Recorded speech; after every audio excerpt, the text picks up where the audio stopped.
Cours de mathématiques en petits groupes. La plupart de ces jeunes étaient en décrochage scolaire.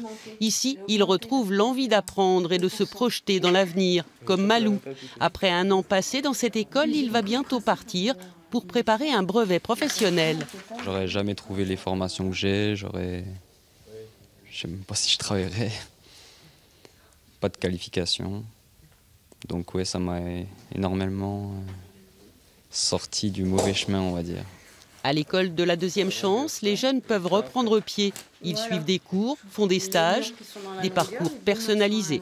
Dans les matières obligatoires, dans le français, les mathématiques, l'informatique, nous, on en rajoute d'autres, telles que la culture générale. Et effectivement, en fonction du projet, on va passer un peu plus de temps sur les mathématiques. On a un jeune là, qui veut être couvreur. Forcément, on va travailler un peu plus avec lui sur le calcul des surfaces. Et après, donc, on va l'adapter en fonction du niveau de chacun. Depuis lundi, l'école accueille aussi une nouvelle promotion de stagiaires, des jeunes migrants. Georgiana est arrivée en France il y a un an. Mon projet est parler français, écrire très bien. Et après, pour préparer un métier, pour le travail.